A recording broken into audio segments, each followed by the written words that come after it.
Class matric की ये सिंधी है सबक नंबर 17। आइए इसको पढ़ते हैं। उर्दू मीनिंग सार एंड ऑफ द सबक के एंड में मुश्किल अल्फाज की मीनिंग बताऊंगा। नसरपुर सिंध के जूनन तारीख़ी इल्मी ऐं हुनरी शहरनि मां हिकु आहे। नसरपुर सिंध के कदीमी तारीख़ी इमली और हुनरी शहरों में से एक है।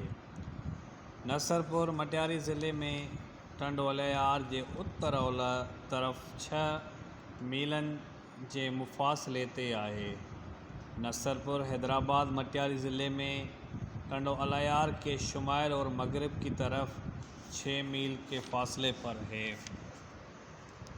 नसरपुर जी आबाद थियण बाबति तारीख़दाननि जा अलग अलग राय आहिनि। नसरपुर के आबाद होने बाबत तारीख़दानों के अलग अलग राय हैं। किन जो चवणु आहे, किन का कहना है त ही शहर फ़िरोज़ शाह तग़लक़ जे हिकु अमीर नसीर ॿुधायो हो ऐं उन जे नाले पुठियां सजण लॻो। ये शहर फ़िरोज़ शाह के तग़लक़ के एक अमीर नसीर ने बताया था और उनके नाम के पीछे पुकार जाने लगा।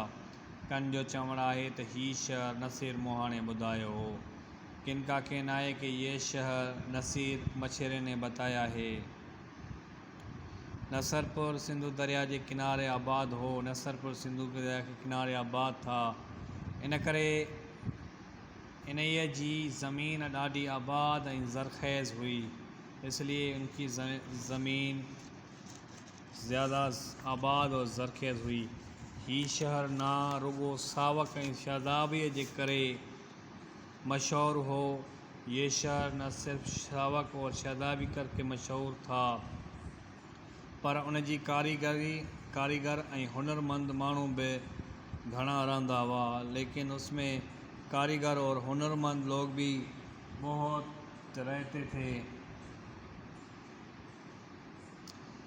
उन्हनि जे ठहियल शयुनि जी न रुगो सिंध में बल्कि सिंध का बाहर भी ॾाढी हाक हुई।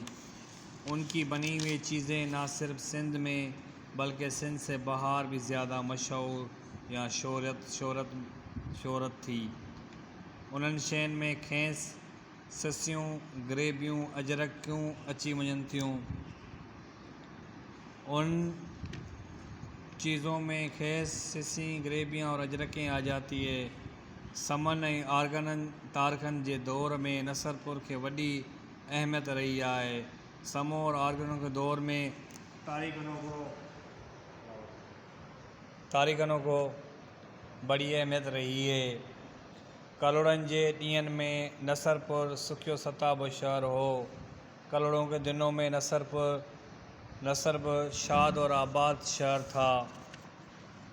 हिते कपड़नि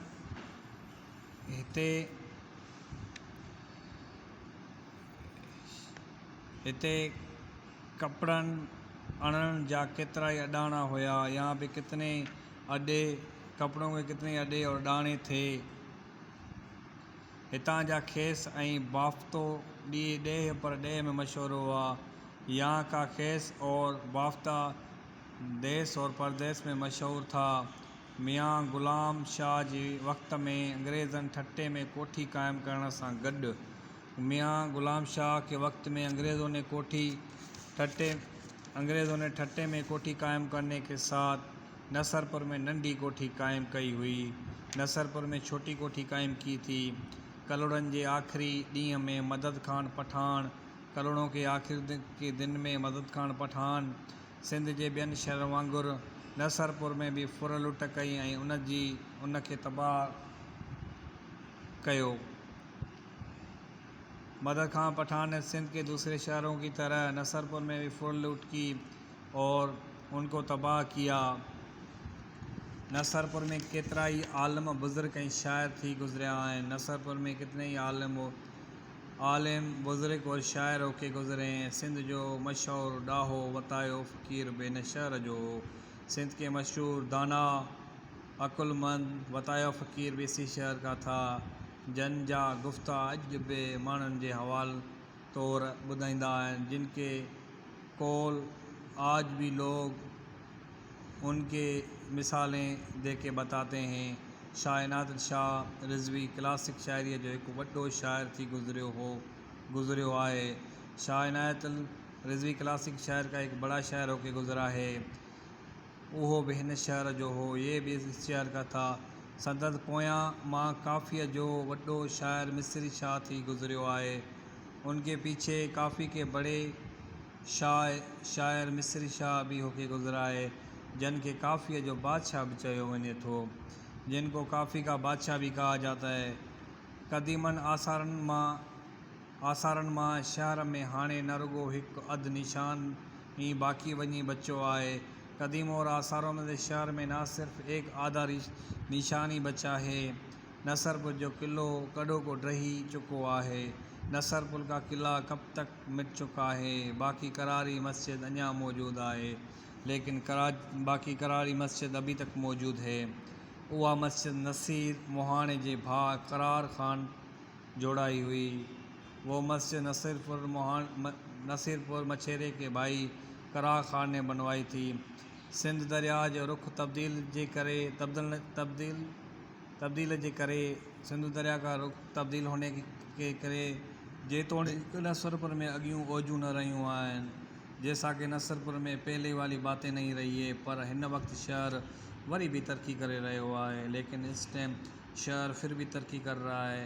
अॼु भी नसरपुर जो खेस ऐं खाधे जो वॾो मान है। आज भी नसरपुर में खेस और उनके खाधे का बड़ा मान है। नसरपुर जो खीर ऐं पेड़ा भी मशहूर हैं। नसरपुर के खीर और पेड़े भी मशहूर हैं।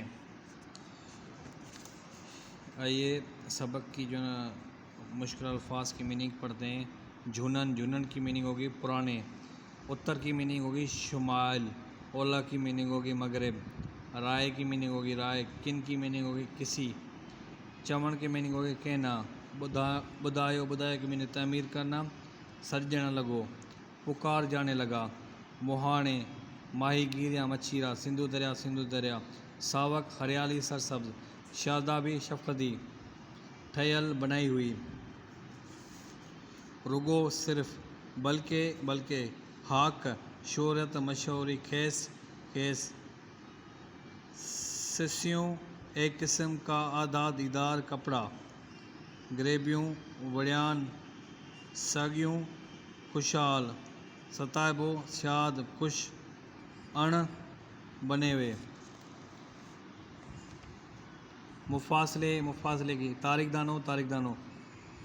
एक आधा। कड़ो को कब का बहुत पहले।